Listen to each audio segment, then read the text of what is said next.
Bem-vindo a bordo, eu sou o Cláudio Lucchesi e estamos aqui em Asas e Histórias, o seu programa de aviação na terra de Santos Dumont. Este avião é o maior jato supersônico já criado. Atingindo mais de 2.200 km por hora, é capaz de decolar pesando mais que um Airbus A330 e o seu comprimento excede o de um B-52. E tem mais de 40 recordes mundiais, incluindo o de mais tempo em voo para um jato supersônico, mais de 25 horas no ar. Este avião é o Tupolev Tu-160 e essa é a sua história.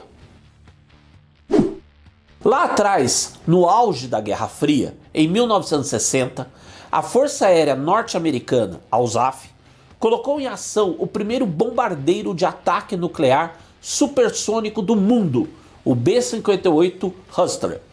E menos de 15 anos depois, em 1974, apareceu um outro, o B-1A Lancer, muito maior, também supersônico e com um alcance capaz de fazer ataques contra alvos no coração da União Soviética.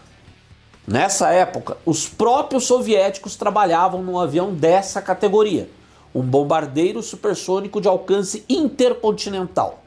E o surgimento do B-1, que colocava os Estados Unidos em vantagem, criou uma urgência no programa soviético, que estava sob responsabilidade do lendário projetista aeronáutico Andrei Tupolev, com a liderança do programa nas mãos do projetista-chefe Valentin Blizniuk.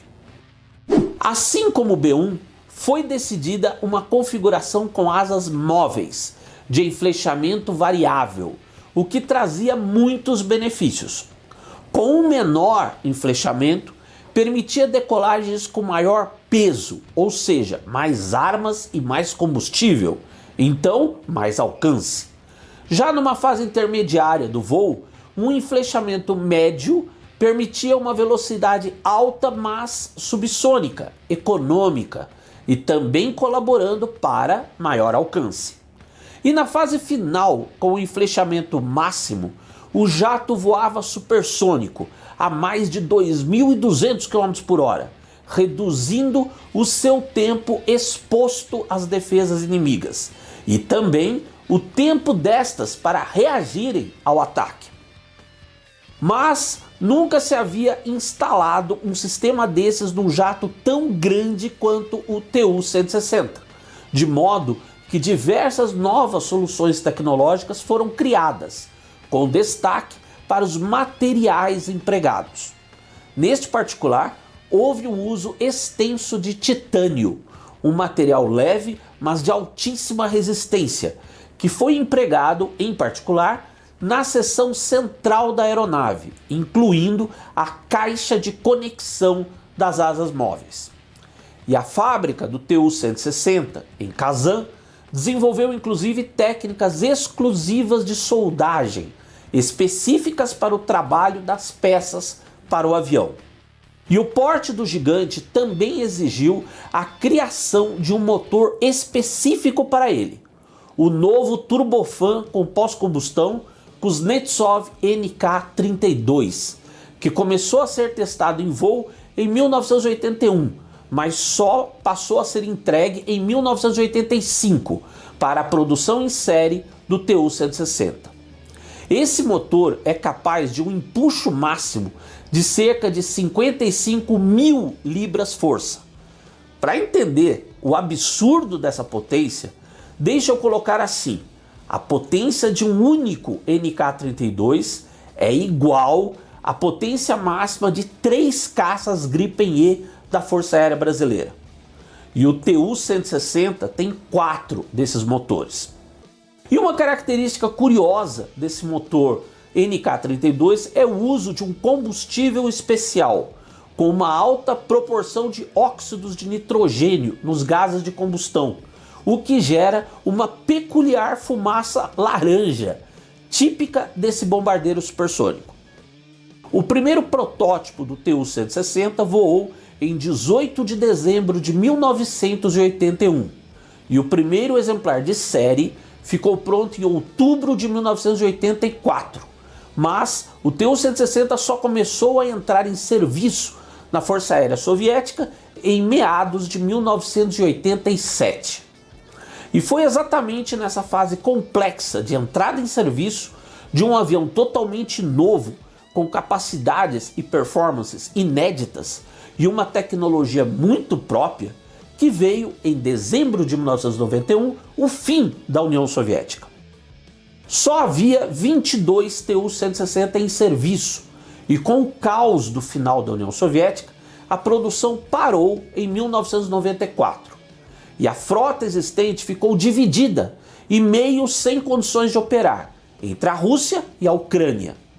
Isso porque a principal base deles era em Priluk, na Ucrânia, mas todos os centros de apoio técnico e de manutenção estavam na Rússia, além da própria fábrica desses aviões, em Kazan. E esse poderia ser o fim da história do maior jato supersônico já produzido em série.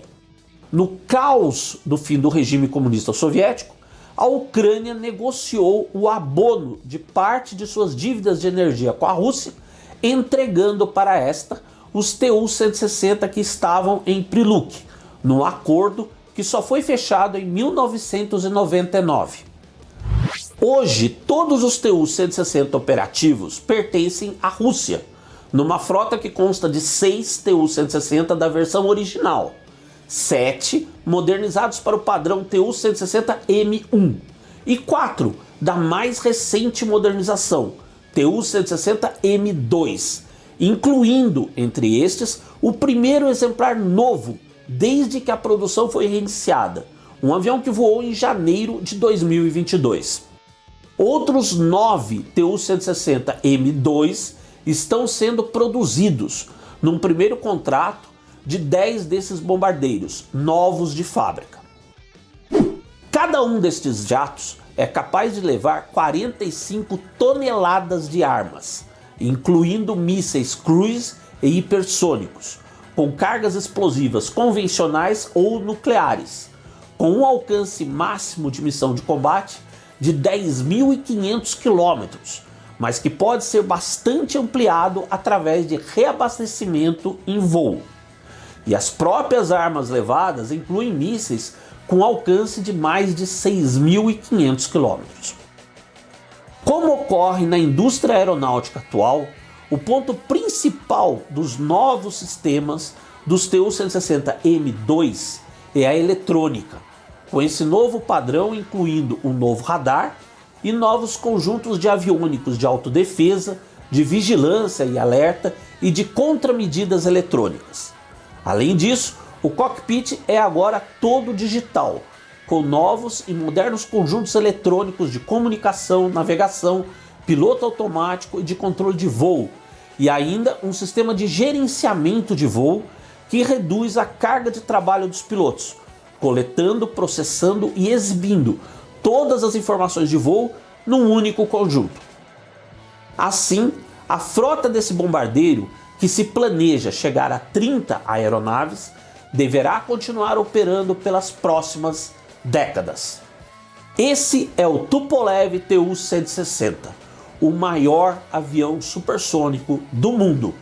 Obrigado por estar a bordo conosco, em Asas e Histórias, porque pensar faz bem. Um forte abraço e até o próximo voo.